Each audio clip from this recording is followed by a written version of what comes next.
Having to look at the economic impact of any potential price increases in the price of energy, which is fuel, is that it's going to have a number of economic impacts. The first one from the household level is that this is going to increase the cost of living.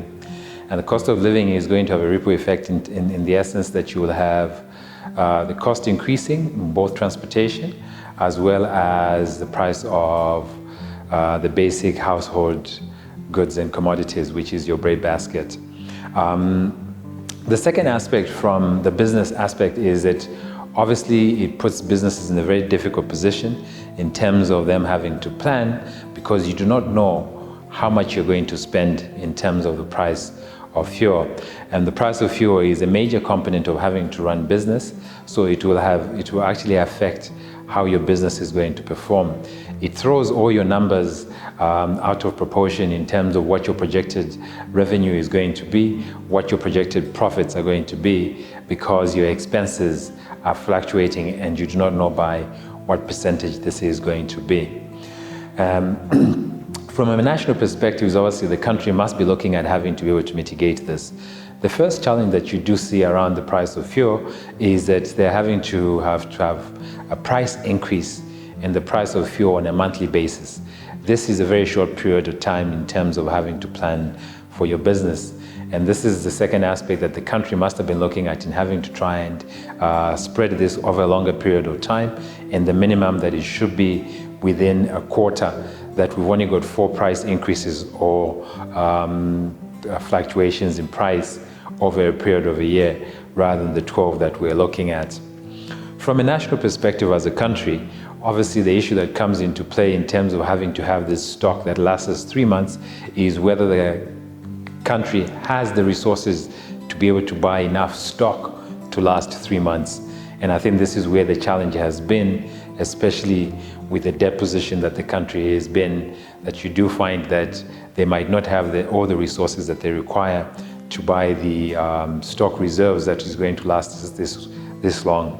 And now you find that the fuel that we're running with in the country is all being brought in by OMCs, who are the oil marketing companies, and this is on a rolling basis, on a month-to-month basis, and that's why you do find this fluctuation in the price. And I think those are the considerations that you do have.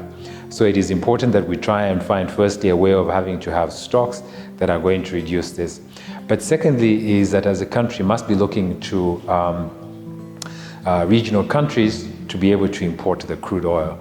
Countries like Angola, countries like Nigeria, is that we should be able to buy the crude oil from there, because then we're dealing with the African challenges rather than where we are at the moment. What we do find is that the price of crude oil is being affected by the Ukraine-Russia war.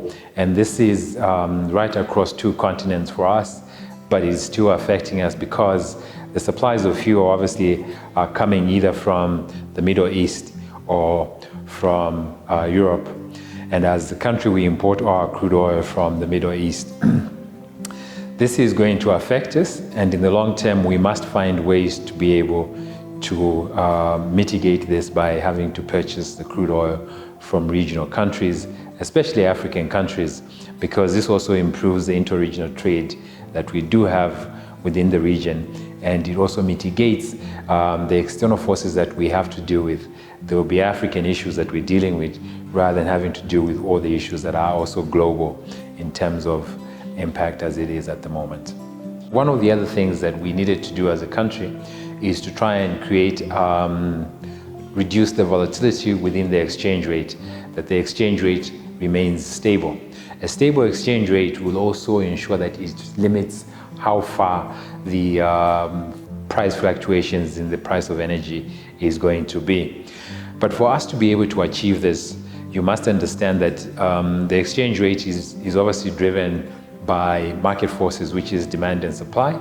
And at the moment, you would have expected that the country would generally have a stable exchange rate because of 2 factors. The first factor is the fact that the country is operating under the G20 DSSI, which is the debt suspension initiative, where we have not been paying for our debt, which means that it has reduced the demand on hard currency to go out of the country.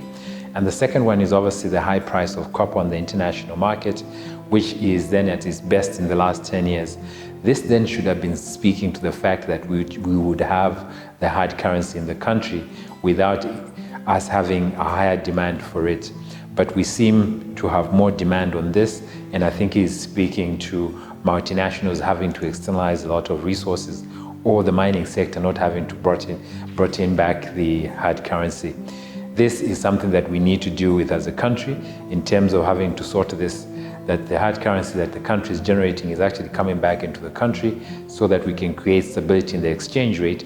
This is also going to mitigate the high fluctuations in the price of fuel, because the price of fuel is determined on two factors. And the first one is obviously the exchange rate. The second one is the price of crude oil on the international market. And you know that the price of crude oil on the international market has been going up due to the impact of the Russia-Ukraine war, who are also major suppliers of the commodity on the market. And right now, the only supplier that is there is obviously the Middle East, and they're not meeting the current demand on the market. The US has talked about having to release reserves onto the market to be able to cover the shortfalls and mitigate the price. But most of the reserves that the US is going to release are going to be utilized within the United States, because they were importing at least between 1% and 2% of their crude oil requirements from Russia. So in essence, they're trying to cover that shortfall, and which is going to ensure that it's helping them in their country.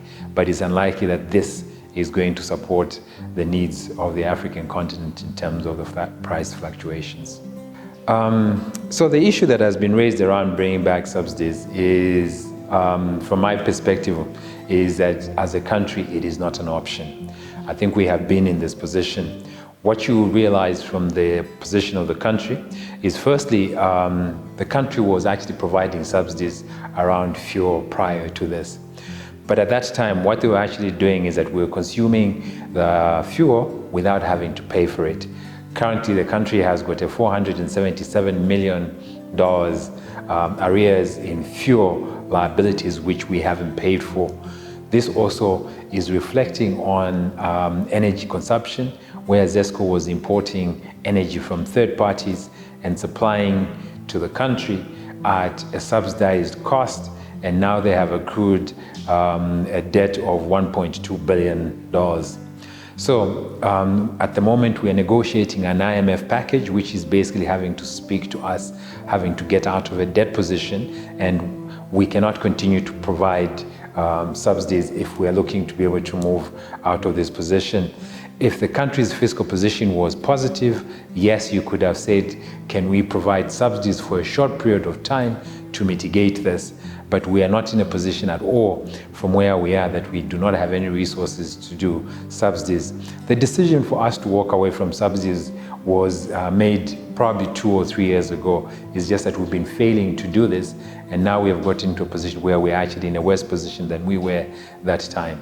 But for us to be able to get out of debt, we cannot afford to give any subsidies.